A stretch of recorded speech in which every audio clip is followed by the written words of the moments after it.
Hello there, my spooky friends. If this is your first time to my channel, thank you so much for joining me today. My name is Emily, and today is Sunday, so yes, that means we are doing yet again another spooky Sunday.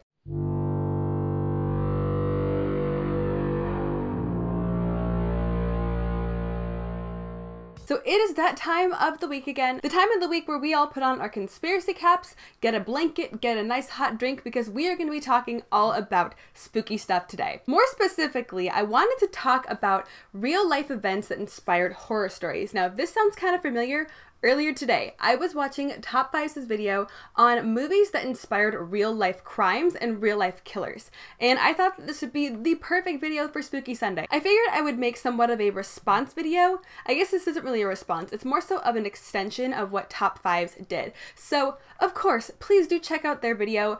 Top 5's is freaking amazing. If you have not checked out his channel and you haven't checked out his content, he has like the best spooky conspiracy kind of creepy content ever, but he has this wonderful British accent that basically just sounds like smooth silk. His accent sounds like you just cut yourself a big piece of chocolate silk pie. So please do check out his first video, and without further ado, let's go ahead and get right on into mine. The Wi-Fi is so incredibly slow. Come on, come on, come on. It's not like I'm trying to film a video or anything. By the way, if I look like a hot, greasy mess, it is like 11 p.m. at night. Why am I filming this late? No one knows. So I found an article that I wanted to read from, and this is 7 true stories that inspired horror films, and I feel like this is the perfect topic for the month of October. This is like Halloween goodness at its finest. So let's go ahead and get started. So the first movie that we're going to talk about is A Nightmare on Elm Street, and I'm pretty sure everyone knows about this movie, although I've never seen it, coincidentally. In an interview, Wes Craven, the writer and director of A Nightmare on Elm Street, said, "I had read an article in the LA Times about a family who had escaped the killing fields in Cambodia and managed to get to the US. Things were fine, and then suddenly the young son was having very disturbing nightmares. He told his parents he was afraid that if he slept, the thing chasing him would get him, so he tried to stay awake for days at a time. When he finally fell asleep, his parents thought this crisis was over. Then they heard screams in the middle of the night. By the time they got to him, he was dead. He died in the middle of a nightmare." Here was a youngster having a vision of a horror that everyone older was denying. That became the central line for Nightmare on Elm Street. That's absolutely terrifying and insane, and that's like my worst fears realized, but it's not over. Stories of other Southwest Asian refugees dying from nightmare death syndrome, also called sudden arrhythmic death syndrome, cropped up in the New York Times and Los Angeles Times, both before and after the movie was released in 1984. 18 apparently healthy Laotian refugees from a pre-literate mountain society called the Hmong died in their sleep after escaping to the United States from the Pathet Lao. I'm probably saying that wrong. If I butchered it, I personally apologize. Officially, it was ruled that the refugees died of a probable cardiac arrhythmia or an irregular heartbeat, but it's possible that their nightmares frightened them to death. By 1988, more than 100 people succumbed to the syndrome, with a median age of 33 years old. 98% of them died between 10 p.m. and 8 a.m. In most cases, the victims were found dead, but in the instances where medics arrived beforehand, their hearts were fibrillating and contracting wildly. Honestly, that sounds like the worst possible thing that could happen. Maybe not the worst possible thing, but that sounds absolutely awful. I used to have nightmares all the time a couple years ago. I had them for like a year straight. They were just nightmares, not quite night terrors, and definitely not sleep paralysis. That's a whole nother level of insane and crazy and awful and terrifying. But having nightmares is the worst, especially when you wake up and you think it's real and you can't really convince yourself that it wasn't real until a few minutes after you're done waking up, basically. So I can't even imagine just basically being stuck in this dream and then just having that be your last memory. That sounds awful, and I feel literally bad for those people. And that's insane that that eventually turned into Freddy Krueger, which is kind of a comical figure if you ask me.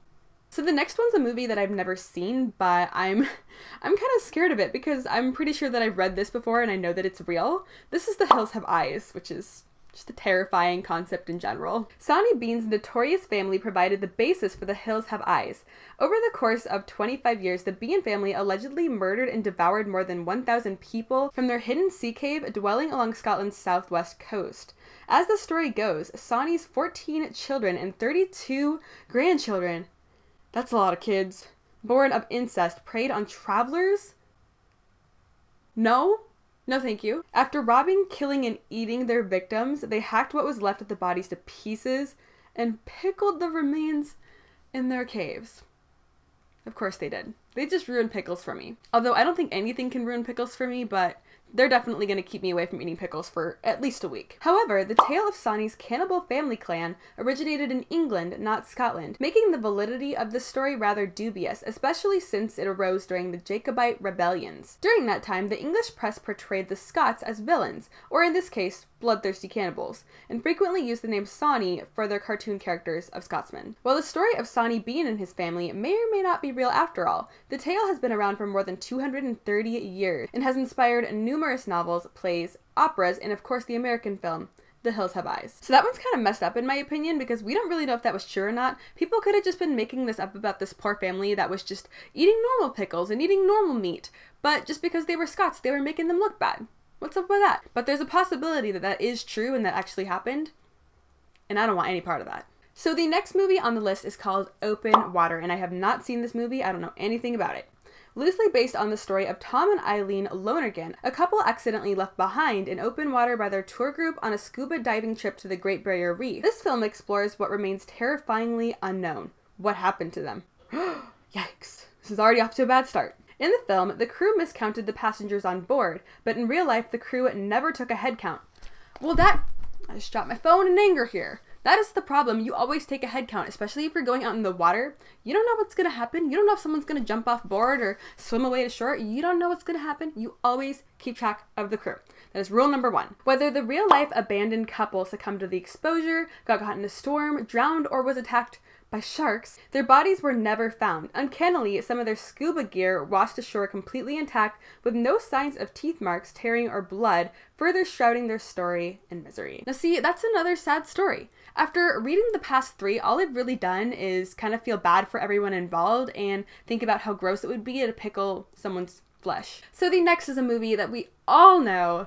This is The Exorcist, and I've never seen this movie, and I really, really want to, because I'm all about this life. I think this stuff is so interesting. But without further ado, Father Raymond Bishop's diary details the months-long exorcism of a 14-year-old boy called Roland Doe to protect his identity, and it is the fodder that inspired the book and the film The Exorcist. In it, Father Bishop wrote that he and 8 other Jesuit priests began the exorcism rites in 1949 after a series of events that led the church and the boy's family to believe he was possessed. Roland Doe's alleged trials and tribulations with the devil began after his spiritualist aunt showed him an Ouija board, however you want to say it. Yeah, see, rule number one when you're out at sea is to keep track of the crew, to make sure no one disappears, to keep everyone in line, make sure you don't lose a person. Now, rule number one when it comes to the paranormal world is that you don't use a freaking Ouija board, okay? I mean, I think we should all know that by now.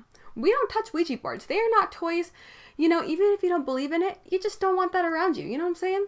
Just don't touch him and you'll be fine. Honestly, what was his aunt doing giving him a Ouija board? I mean, where are the parents? During that time, his parents began noticing strange activity within their house, including scratching noises coming from inside the walls.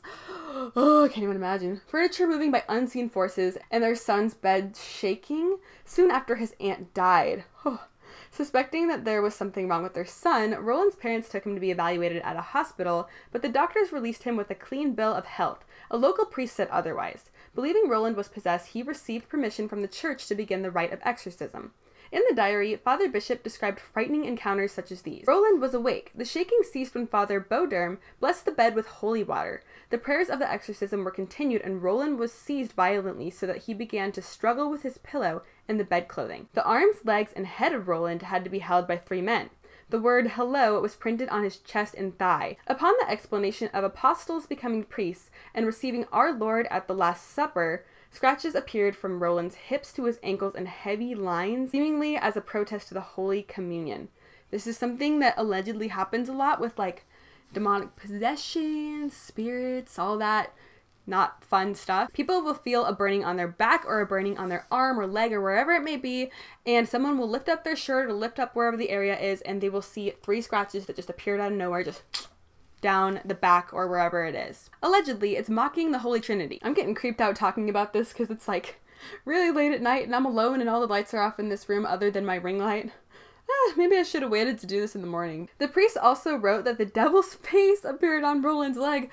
Oh, this is so awful. No, not today, Satan. Nope, not today. The possession and exorcism rite finally ended when Roland cried out, "Satan, I am Saint Michael, I command you to leave this body now." The boy's body spasmed violently, and then Roland said, "He is gone." That's just a big can of worms that I don't want anything to do with. That is just a big old nope. Nope, nope, nope. Not today, Satan. As I said, I like positive and happy things, and that is just not anything that I want in my life right now. I know what this next one is, and it's super, super interesting. So these are the movies Psycho, Silence of the Lambs, and the Texas Chainsaw Massacre. Characters Norman Bates, James Gumb, and Leatherface from the classic horror films Psycho, Silence of the Lambs, and the Texas Chainsaw Massacre were all inspired by the real-life murderer and grave robber Ed Gein, the Butcher of Plainfield. I know all about this. I have researched it and watched many videos on Ed Gein. According to biography.com, obsessively devoted to his mother, Gein never left home or dated women. However, after she died in late 1945, he became increasingly deranged.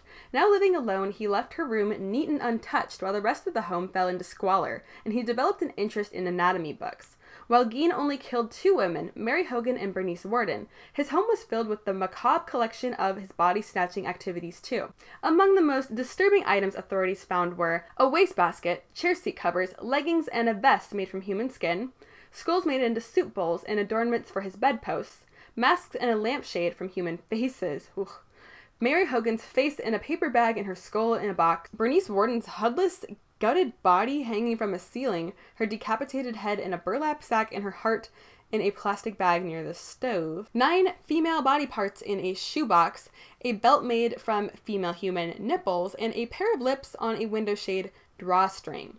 Gein confessed to wearing the masks and suits he made out of human skin around his house.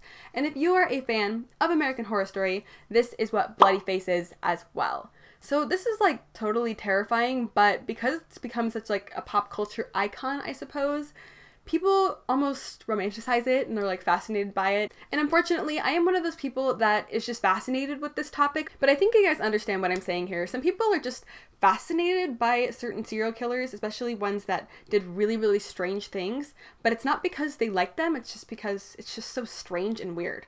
And this list consists of 7 different real-life stories that inspired these horror movies, but I think I'm just going to stop it at that for right now and maybe do a part 2 for this. My throat's getting real sore. I'm getting real creeped out by the Exorcist one, and this video is getting pretty long already, so I think that I will just go ahead and make a part 2. But I really hope that you enjoyed these spooky stories, you know, these real-life events that inspired the horror movie, and I'm curious to know, did you know about these real-life events? Have you seen some of these horror movies and you didn't know about it? Because, I mean, now I really want to go out and watch all of these movies that I haven't seen because I'm just so curious to see how they line up with the real life event. And I'm definitely a little bit spooked right now. So that is going to be wrapping up this week's Spooky Sunday.